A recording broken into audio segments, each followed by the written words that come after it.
sabar orang tua.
Salam, salam damai sejahtera, selamat pagi bagi kita semua. Bapak, Ibu, dan saudara-saudara, kita bersyukur Tuhan menghantar kita memasuki hari yang baru, Senin 26 Mei 2025.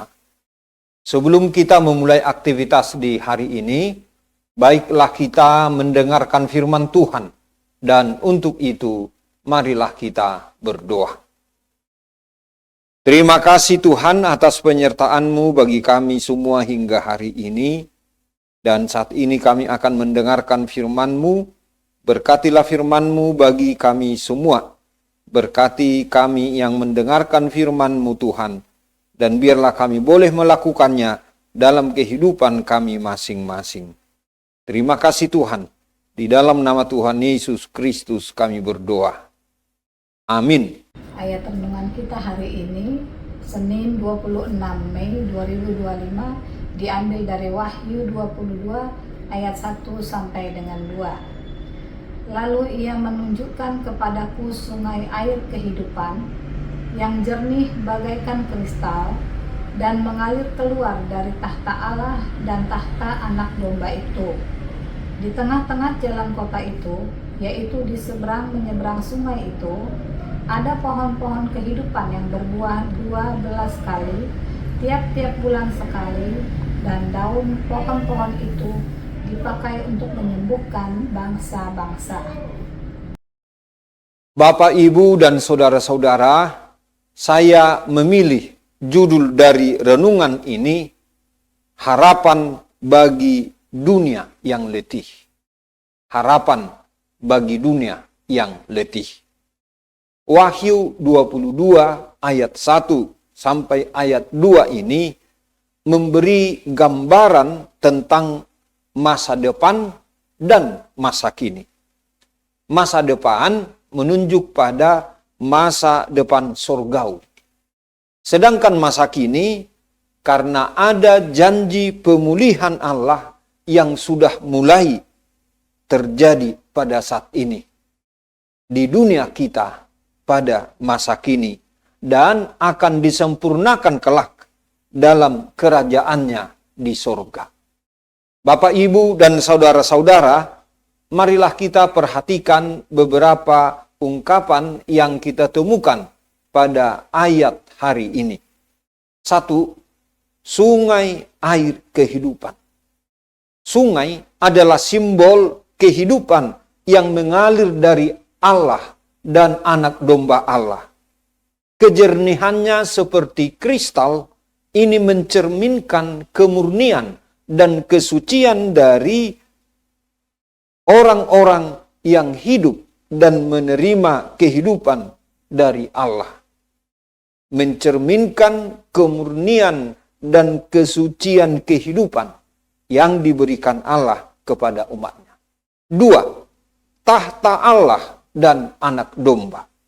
Dikatakan bahwa sumber dari air kehidupan itu berasal dari tahta Allah dan anak domba. Ini menunjukkan bahwa kehidupan yang sejati dan kekal hanya dapat diperoleh melalui hubungan dengan Allah dan Yesus Kristus. Dengan kata lain, Bapak, Ibu, dan saudara-saudara, tahta Allah dan anak domba sebagai pertanda. Disinilah pusat otoritas, pusat kuasa, kasih, dan keselamatan. 3. Pohon-pohon kehidupan. Pohon-pohon ini melambangkan kelimpahan yang berkelanjutan dari kehidupan itu. Pohon-pohon ini berbuah 12 kali setiap bulan sekali, yang menggambarkan anugerah pemberian Allah tidak pernah berhenti kepada kita, umatnya. 4. Daun-daun pohon untuk penyembuhan bangsa-bangsa. Daun-daun pohon kehidupan ini digunakan untuk menyembuhkan bangsa-bangsa. Ini menandakan bahwa kelak dalam kerajaan Allah tidak ada lagi penderitaan atau penyakit. Di dalam kerajaannya Allah akan memberikan pemulihan total. Akan ada penyembuhan, akan ada pemulihan menyeluruh, tidak hanya untuk individu, pribadi atau perorangan, tetapi bagi bangsa-bangsa dan kepada seluruh umat manusia. Bapak, Ibu, dan saudara-saudara, apa pesan dari firman Tuhan hari ini bagi kita yang hidup di zaman ini? Pertama, Allah adalah sumber kehidupan sejati. Di tengah kehidupan kita di dunia ini, dunia yang letih, dunia yang rusak, dunia yang stres, kita diingatkan hanya Allah sumber air hidup, sumber kesegaran hidup, dan sumber kehidupan sejati. Kehidupan yang memuaskan akan mengalir dari hubungan, dari relasi atau persekutuan kita dengan Allah Bapa dan Yesus Kristus. Bukan dari materi, bukan dari teknologi, ataupun dari kekuasaan yang ada pada kita atau yang kita miliki. Jadi, Bapak, Ibu, dan saudara-saudara, hanya melalui hubungan intim, hubungan yang dekat dengan Allah dan Yesus Kristus, kita dapat mengalami kehidupan yang sejati, kehidupan yang kekal. Kedua, kasih Allah menciptakan pemulihan yang aktif. Pohon kehidupan yang terus berbuah menggambarkan pemeliharaan Allah yang terus-menerus tidak pernah terputus. Daun-daunnya untuk menyembuhkan bangsa-bangsa. Ini menggambarkan kasih Allah yang melampaui batas-batas suku, ras, dan agama ataupun bangsa. Dan kasih inilah, yaitu kasih yang menyembuhkan segala luka dunia ini. Kasih yang memulihkan, kasih yang mengutuhkan. Inilah yang diberikan Allah bagi kita umatnya. Ketiga, kehidupan kekal telah dimulai pada masa sekarang ini. Wahyu 22 ayat 1-2 ini, walau bernuansa eskatologis atau menunjuk masa depan, namun dinyatakan juga bahwa pengalaman akan menerima dan merasakan aliran air yang hidup telah dimulai sekarang. Pengalaman akan menerima dan merasakan aliran air hidup telah dimulai sekarang. Pada saat ini, kini dan di sini, melalui kehadiran Roh Kudus dan kasih Kristus dalam kehidupan keseharian kita, kita telah merasakan dan mengalaminya. Akhirnya Bapak, Ibu, dan saudara-saudara, firman Tuhan hari ini menyadarkan dan mengingatkan kita bahwa masa depan kita sebagai umat Allah adalah hidup yang penuh segar, hidup yang disembuhkan, bukan hanya untuk nanti, tetapi juga pada masa sekarang ini, di dunia ini. Marilah kita hidup sebagai umat Allah yang minum dari sungai kehidupan dan menjadi pembawa kesegaran dan kesembuhan bagi sesama kita. Amin. Selamat pagi, salam damai sejahtera, Tuhan Yesus memberkati. Kita berdoa. Terima kasih Tuhan atas firman-Mu yang boleh kami renungkan pada hari ini. Berkatilah itu bagi kami semua, dan biarlah kami boleh melakukannya dalam kehidupan kami masing-masing.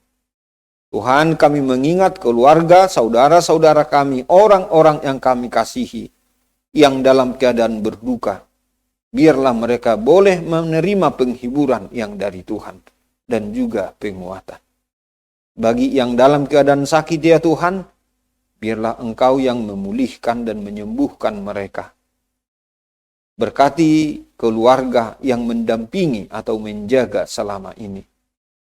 Jika ada di antara mereka ya Tuhan, orang-orang yang dalam keadaan sakit akan menjalani tindakan dokter pada hari ini atau dalam minggu ini, biarlah itu boleh berlangsung dengan baik dan membawa pemulihan, kebaikan, bahkan kesembuhan bagi mereka semua. Tuhan, kami juga bawa dalam doa ini saudara-saudara kami dalam pergumulan hidup masing-masing. Tuhan, tolonglah mereka.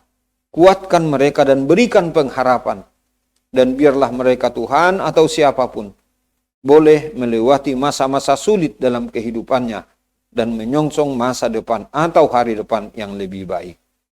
Ya Tuhan, hari ini kami berserah diri ke dalam tangan-Mu. Tuhanlah yang memimpin kami untuk melakukan tugas atau pekerjaan kami setiap hari. Terima kasih Tuhan. Di dalam nama Tuhan Yesus Kristus, kami berdoa dan mengucap syukur. Amin. Anugerah Tuhan kita Yesus Kristus dan kasih setia dari Allah Bapa dan persekutuan dengan Roh Kudus kiranya menyertai kita semuanya. Amin.